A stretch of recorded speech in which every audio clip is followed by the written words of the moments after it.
Welcome to our Midpoint report. My name is Abdurrahman Abdi, and this is my team members.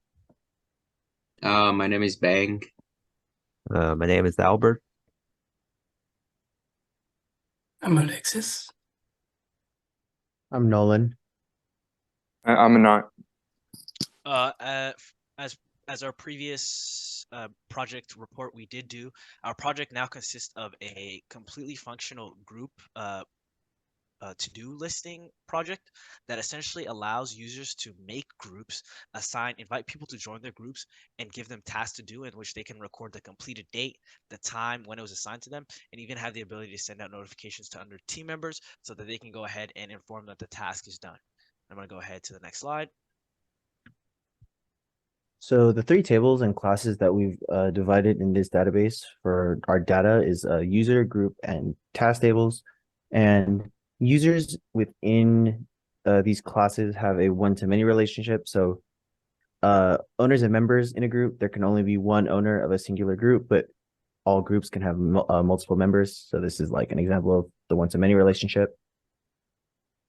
Yeah, and the group has a many-to-many relationship with the user, and it also has a one-to-many relationship with tasks. So one group can have many tasks, but a task can only belong to one group. And tasks and users both have many-to-many relationships. And we also use the Django with MVC.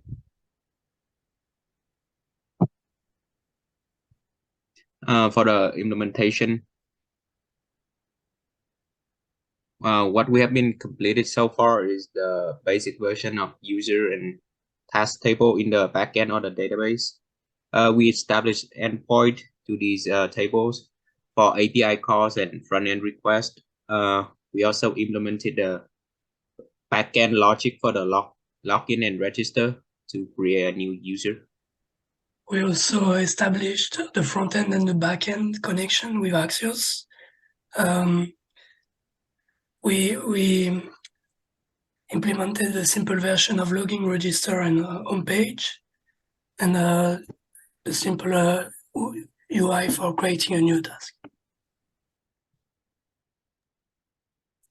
In terms of our implementation continued for our future plan, we want to improve the user and task class tables, specifically implement the group class, and implement relationships between the classes and the relationship tables.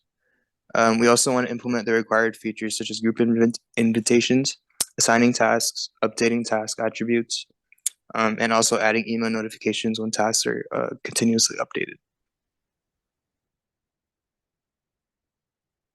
For this last section, we'll be talking about the testing plan that we integrated into our project.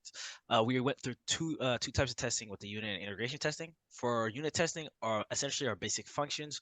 We'll create a unit test with multiple different types of inputs, make sure the functions are returning exactly what we need them to return. And then for every main feature, I'll talk about the first two here. And the first two are that we created a test suite for first, for integration test, we created a test suite for multiple various inputs and expected outputs. So for example, we created a new user feature, and we talked about inputs, which are username, password, password2 to validate different passwords. And our outputs, we did all sorts of like new user objects in the table to make sure that they were generally being created correctly.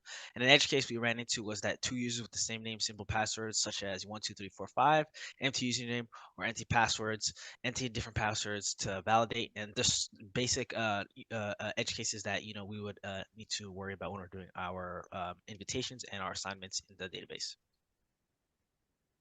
And that's it for our midpoint report for the group flow project. Thank you.